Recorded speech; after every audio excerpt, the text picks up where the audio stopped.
recession in our future.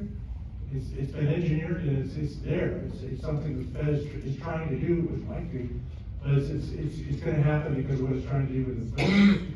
The impacts are going to be strongest on interest rate sensitive sectors, specifically housing, capital investment projects. I laughingly call it a rich session because we've already seen it's had a bigger impact on higher than lower income. You know, poor Elon Musk, you know, he kind of had to take a little hit to his Tesla stock this year. Well, it's come back a little bit since I started telling that joke. That always happens. But there is evidence, you know, it's been a tough year for bonds, for markets of all kinds.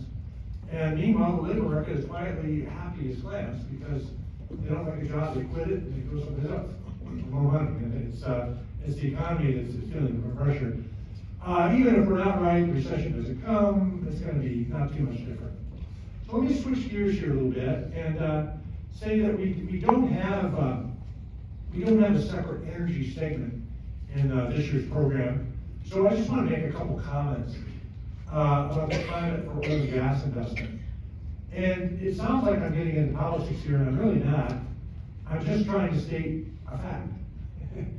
And that is we have an administration now which is very much putting the brakes on fossil fuel investment.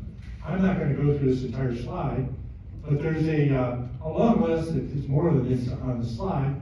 There's been a long list of administrative actions that have taken place that have tended to cloud the future for oil and gas investment. Everything from the totally symbolic cancellation of the Keystone XL to things like the SEC rules on carbon emissions as part of public company quarterly statements. It's just a cumulative list of things. And I'm not saying that these are bad or these are good. I'm just pointing out as a forecaster, this changes things.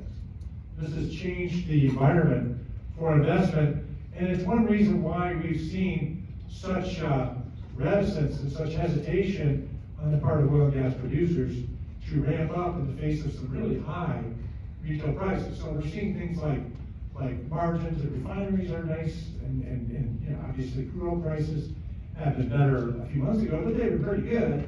Profits of the big oil producers are high, but we see something like this, which is the oil and gas investment.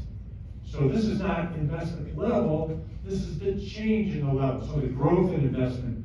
And what a boom and bust, right? I mean, this is not an industry for the timid. And we've seen going all the way back to the 2000s, we've seen big booms and then negatives and so forth in this. And these are associated with technology, they're associated with prices. I'm not going to explain them all, but what I want to call your attention to is at the very end, unfortunately this data stops in 2021, but you know, there's quite a bit of price growth in 2021, but not too much growth in investment. It's just starting to come back. And of course, crude oil production, which I have more recently, has started to come back, but not nearly as fast and as vigorously as you might have expected from prices. And of course, it hasn't come back that much up here. It's mostly been a Texas story in Louisiana in the case of natural gas, which is my next slide.